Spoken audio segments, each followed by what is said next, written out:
نحمده ونستعينه ونستغفره ونؤمن به ونتوكل عليه ونعوذ بالله من شرور أنفسنا ومن سيئات أعمالنا من يهده الله فلا مضل له ومن يضلله فلا هادي له وأشهد أن لا إله إلا الله وحده وأشهد أن سيدنا وسندنا ونبينا ومولانا محمدا عبده ورسوله صلى الله عليه وعلى آله وصحبه وبارك وسلم تسليما كثيرا. أما فقد قال النبي صلى الله عليه وسلم: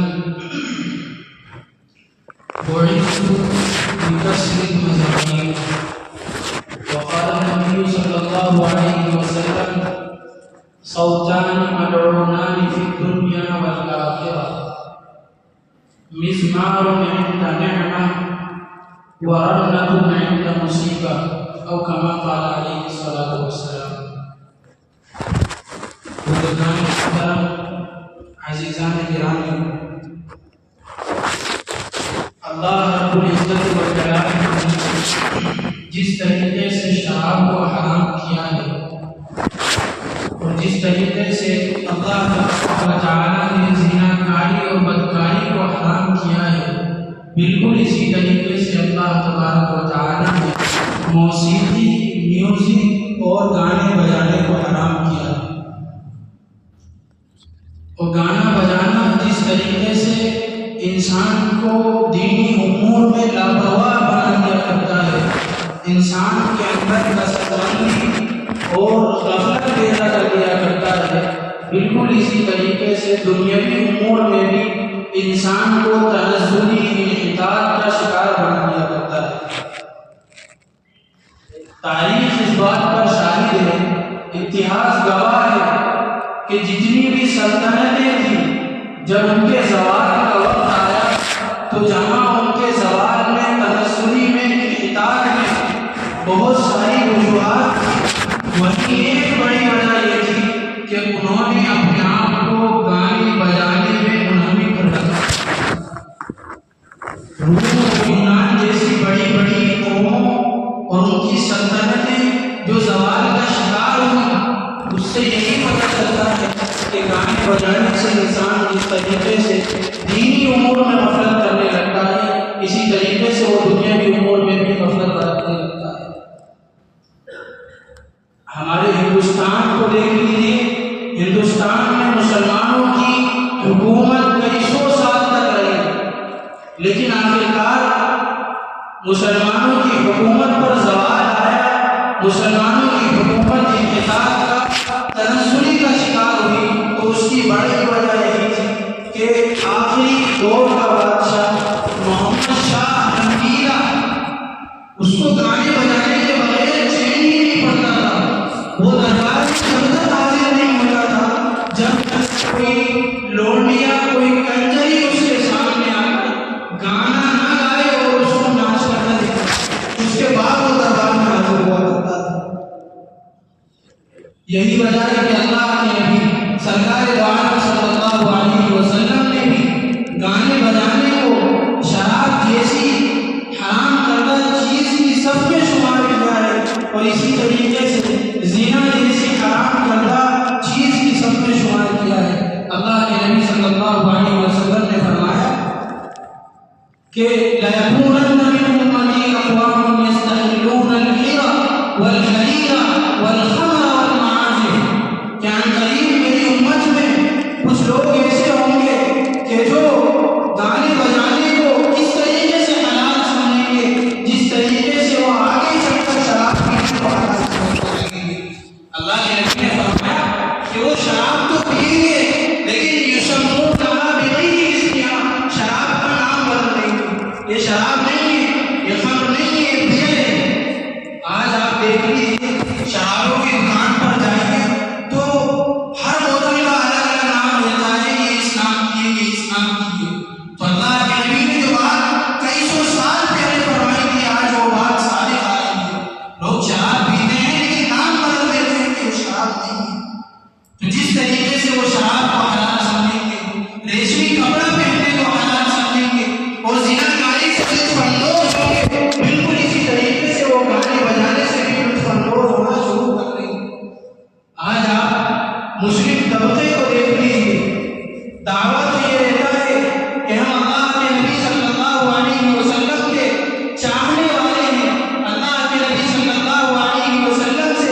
کے نبی نے فرمایا بعثت بکسر المزامیر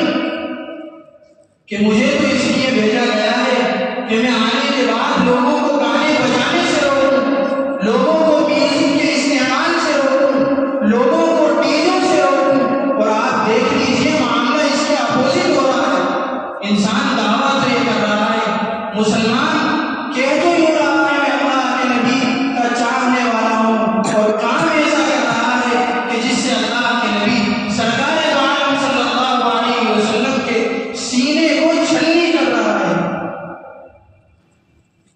اللہ کے نبی صلی اللہ علیہ وسلم نے ارشاد فرمایا کہ دیکھو تم انتظار کرو، ایسا ہوگا کہ لوگ زمین میں دھسا دیے جائیں گے، اور ایسا بھی ہوگا کہ لوگوں پر آسمان سے پتھروں کی بارش ہوگی، اور ایسا بھی ہوگا کہ لوگوں کی صورتیں مسخ کر دی جائیں گی۔ تو صحابی رسول پوچھنے لگے کہ حضرت یہ کب ہوگا؟ اللہ کے نبی صلی اللہ علیہ وسلم نے ارشاد فرمایا یہ اس وقت ہوگا کہ جب گانے بجانے عام ہو جائیں گے، جب شراب برسر عام پی جانے لگے گی، اس وقت یہ حالت ہو جائے گی۔ میرے عزیزوں، ہم میں سے کوئی ایک آدمی ہوتا ہے، کوئی مسلمان ہوتا ہے، بڑے شوق و ذوق کے ساتھ وہ گانا سن رہا ہوتا ہے، لیکن اس کو خیال یہ نہیں ہوتا کہ اللہ تبارک و تعالیٰ کہیں ایسا نہ ہو میرے اندر وہ صفات پیدا کر دے جو خنزیر کی صفات ہوتی ہے، کہیں میری صورت مسخ کر کے ایسی نہ بنا لی جائے جیسی صورت خنزیر کی ہوتی ہے، کہیں میرے ساتھ ایسا معاملہ نہ کیا جائے اور میرے اندر ایسی صفات پیدا نہ ہو جائے جو بندروں کے اندر صفات پیدا ہوتی ہیں۔ حضرت عبد الوہاب شعرانی رحمۃ اللہ علیہ تنبیہ الغافلین میں اسی کے تعلق سے ایک بات لکھی ہے کہ کل قیامت کے دن جب ان لوگوں کو اٹھایا جائے گا اور دوبارہ زندہ کیا جائے گا تو گانے بجانے والوں کی صورتیں بندروں جیسی ہوں گی اور ان کا حشر بندروں کے ساتھ ہوگا۔ وجہ کیا ہے کہ جس طریقے سے بندر کبھی ادھر سے چھلانگتا ہے ادھر جاتا ہے، ادھر سے چھلانگتا ہے ادھر آتا ہے، بندر کو چین نہیں ہوتا، وہ بے چین ہوتا ہے، بار بار حرکت کر رہا ہوتا ہے۔ بالکل اسی طریقے سے آپ گانے والے کو دیکھ لیجیے، جو سنگر ہوتا ہے، گانا گاتا ہے تو اس کو بھی چین نہیں ہوتی، وہ گانا گا رہا ہوتا ہے، اس کے ہاتھ میں مائک ہوتا ہے، تو کبھی وہ اپنی ایک کاندھے کو اوپر کرتا ہے دوسرے کو نیچے کرتا ہے، کبھی ایک ٹانگ کو آگے کرتا ہے اور دوسری کو پیچھے کرتا ہے، کبھی اپنے جسم کو سانپ کی طرح بل دے رہا ہوتا ہے اور کبھی اپنے ہاتھوں کو لہرا رہا ہوتا ہے۔ یہی صورت تو بندر کی ہوتی ہے کہ اس کو چین نہیں ہوتا، بڑی تیزی کے ساتھ حرکت کر رہا ہوتا ہے۔ اور اللہ کے نبی نے تو یہ بھی فرمایا تھا کہ ان کی صورتیں مسخ کی جائیں گی خنزیر کی شکل میں۔ لیکن آج کتنے لوگ انہیں گانا گا رہے ہیں، گانا سن رہے ہیں، لیکن ان کے ساتھ تو ایسا نہیں ہوتا۔ لیکن میرے عزیزو یاد رکھیے گا، صرف یہ مراد نہیں ہے کہ ان کی صورتیں خنزیر کی صورت میں تبدیل کر دی جائیں گی، یہ مراد ہے کہ ان کے اندر خنزیروں والی صفات پیدا ہو جائیں گی۔ جس طریقے سے خنزیر بے حیا ہوتا ہے، جس طریقے سے خنزیر کے اندر بے حیائی ہوتی ہے، جس طریقے سے خنزیر کے اندر بے غیرتی ہوتی ہے اور وہ کسل کا شکار ہوتا ہے، بالکل اسی طریقے سے آپ گانے والوں کو دیکھ لیجیے، جب وہ گانا گاتے ہیں وہ باجے بجائے جاتے ہیں تو ان کے اندر بھی بے حیائی ہوتی ہے۔ ایک لڑکی گانا گاتی ہے، سنگر ہے،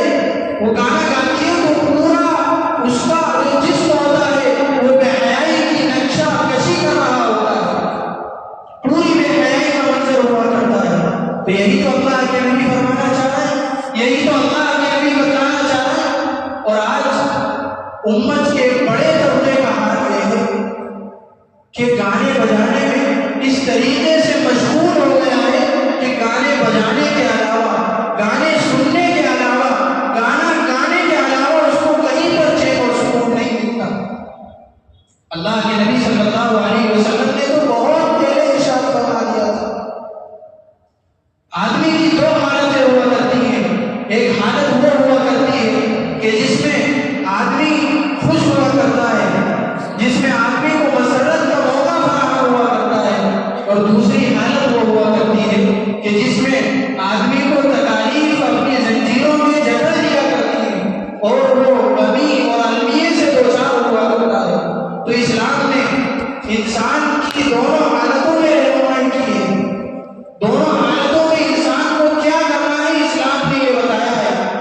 خوشی کا موقع آتا ہے، اللہ کے نبی صلی اللہ علیہ وسلم نے ارشاد فرمایا کہ مسلمان تو خوشی کے موقع پر بھی اجر و ثواب کا مستحق ہوتا ہے،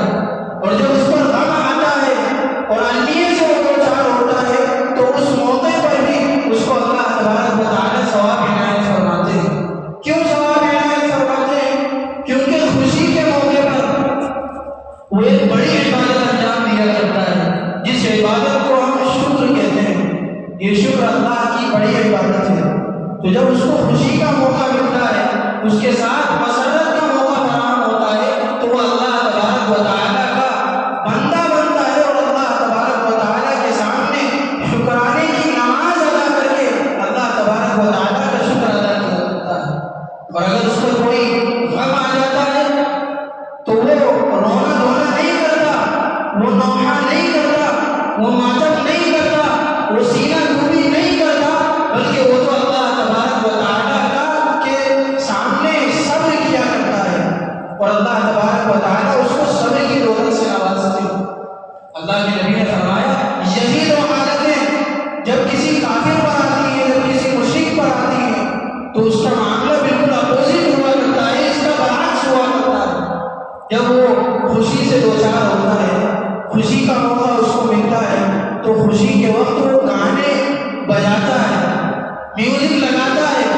ڈی جے بجاتا ہے، تو اللہ کے ساتھ کافر کا یہ معاملہ رہتا ہے۔ اور جب کافر کسی المیے سے دوچار ہوتا ہے، اس پر کوئی مصیبت ٹوٹ پڑتی ہے، تو اس موقع پر وہ دعائیاں دیتا ہے، ہائے ہلا کرتا ہے، نوحہ اور ماتم کرتا ہے۔ تو یہ فرق اللہ کے نبی سرکار دو عالم صلی اللہ علیہ وسلم نے بیان کیا ہے۔ اب ہم اللہ کے نبی کے اس قول کو سامنے رکھ کر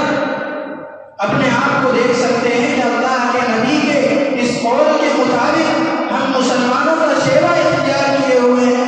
مسلمانوں کا طور طریقہ اختیار کیے ہوئے ہیں، مسلمانوں کی سنت کو ادا کر رہے ہیں، یا کفاروں کے طور طریقے کو اختیار کیے ہوئے ہیں اور کفار کے فیشن کو اپنا رہے ہیں۔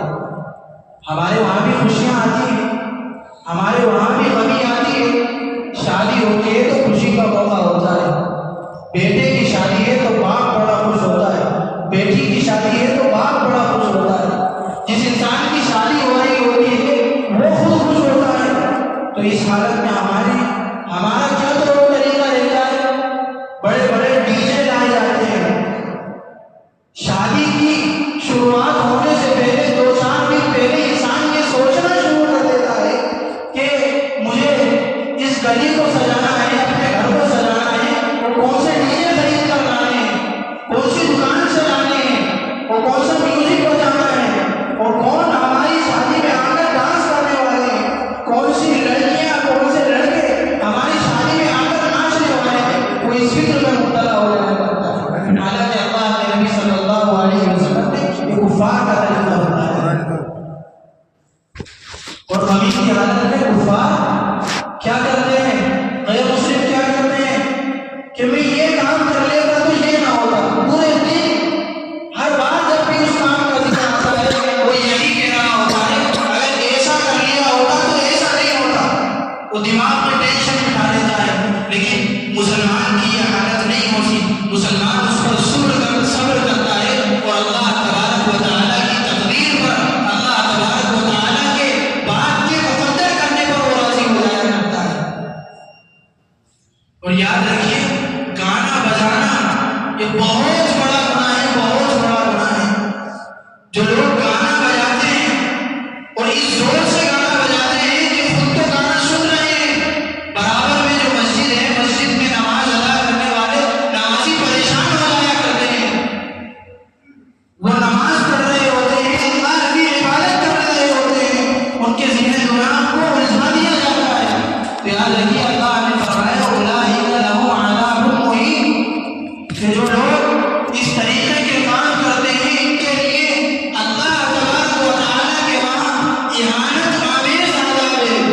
دردناک تکلیف دہ عذاب ہوگا جس سے ان کی رسوائی ہوگی۔ نضر بن حارث مکہ کا بڑا مشرک تھا، تجارت کیا کرتا تھا، تاجر بھی تھا، مختلف ملکوں میں اس کا جانا ہوتا۔ اللہ کے نبی سرکار دو عالم صلی اللہ علیہ وسلم نے نبوت کا دعویٰ کیا، تو جب اللہ کے نبی قرآن کریم کی تلاوت کرتے تو کفاروں کا دل موہ لیا کرتے تھے، کفار قرآن کی سننے کی طرف راغب ہوا کرتے تھے، قرآن میں ان کو کشش معلوم ہوا کرتی تھی کہ ان سے رہا نہیں جاتا تھا، اور چھپے چھپے اللہ کے نبی صلی اللہ علیہ وسلم جب قرآن تلاوت کرتے تو قرآن سننے لگا کرتے تھے۔ نذیر بن حارث بڑا پریشان کہ ایسا کون سا طریقہ اختیار کیا جائے کہ جس کی وجہ سے لوگ محمد کی طرف جانے سے باز آ جائیں۔ تو جب یہ ملک فارس گیا تو وہاں سے چند کتابیں خرید کر لایا جس میں شاہان عجم کا بادشاہوں کی قصے اور کہانیاں لکھی ہوئی ہوتی تھی، اور آنے کے بعد جن لوگوں کو دیکھتا کہ یہ جناب محمد رسول اللہ صلی اللہ علیہ وسلم سے کا قرآن سن رہے ہیں، ان کی طرف رغبت رکھ رہے ہیں، ان کے پاس جاتا اور کہتا کہ محمد تمہیں قوم عاد کے قصے سناتے ہیں، محمد تمہیں قوم ثمود کے قصے سناتے ہیں، آؤ میں تمہیں اسفل دیار کے قصے سناؤں گا، میں تمہیں رستم کے قصے سناؤں گا، میں تمہیں شاہان عجم کے قصے سناؤں گا۔ تو لوگ اس کی طرف جاتے، وہ قصے کہانیاں سننے لگتے، اور ظاہر سی بات ہے قصے کہانیوں میں کوئی ایسا پہلو تو ہوتا نہیں کہ جس سے لوگوں کو یوں کہا جائے کہ تمہیں عمل کرنا ہے، بلکہ اس میں تو آدمی کو سننا ہوتا ہے، لطف اندوز ہوتا ہے اور بات ختم کر دیا کرتا ہے۔ لیکن اللہ کے نبی صلی اللہ علیہ وسلم جو قرآن کی تلاوت کیا کرتے تھے ان میں عمل کی پابندیاں ہوا کرتی تھی، لوگوں کو عمل پر ابھارا جاتا تھا۔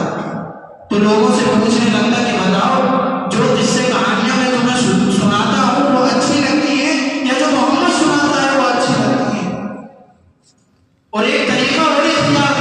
کرتا تھا حضرت عبداللہ ابن عباس رضی اللہ عنہ فرماتے ہیں کہ جس شخص کو یہ دیکھتا کہ جناب محمد رسول اللہ صلی اللہ علیہ وسلم کی طرف راغب ہے تو اس کے پاس جاتا، اس کو بلا کر لاتا، وہ باندھی خرید رکھی تھی، ایک لونڈیا خرید رکھی تھی، اس کو گھر میں لاتا، گھر میں لانے کے بعد کہتا کہ دیکھو یہ ہماری باندھی ہے، یہ تمہیں کھلائے گی، مشروبات پلائے گی، تمہارے سامنے گانا گائے گی اور تمہیں ناچ کر دکھلائے گی۔ جب یہ سب کام ہو جاتے تو پھر پوچھنے لگتا کہ بتاؤ محمد جو تمہیں دین کی طرف بلاتا ہے وہ اچھا ہے، محمد جو تمہیں روزے کی دعوت دیتا ہے، تم سے گناہوں کو روکنے کے لیے کہتا ہے، وہ زیادہ اچھا ہے یہ جو میں نے تمہارے ساتھ معاملہ کیا ہے یہ زیادہ اچھا ہے؟ ظاہر سی بات ہے انسان کے اندر خواہش ہوتی ہے، جنسی خواہش پیدا ہوتی ہے، شہوت کے جذبات ہوتے ہیں، تو وہ تو یہی کہے گا کہ ہمیں یہ لونڈیاں اچھی لگ رہی ہے، ارے محمد کا کلام اچھا نہیں لگتا۔ تو دیکھو ہمیں کوئی ایسا کام نہیں کرنا کہ جس سے دوسرے لوگوں کو بھی ہم اللہ کے راستے سے بہکائیں، دوسرے لوگوں کو بھی راہ راست سے ہٹائیں، خود بھی گانے سننے کے عادی ہو جائیں اور دوسروں کے بھی گانا سننے والا بنا دیں، اور اللہ رب العزت والجلال کے وہاں اس ایسے لوگوں کے لیے بڑا سخت عذاب ہے۔ اس لیے ہمیں اللہ رب العزت والجلال کے عذاب سے ڈرتے ہوئے اور ان وعیدوں کو اپنے دل و دماغ میں رکھتے ہوئے گانے سے بچنا ہے، اور دوسرے لوگ گانا بجائیں تو ان کو گانا بجانے سے منع کرنا ہے، گانا سننے سے منع کرنا ہے، کیونکہ اسلام میں میوزک، موسیقی اور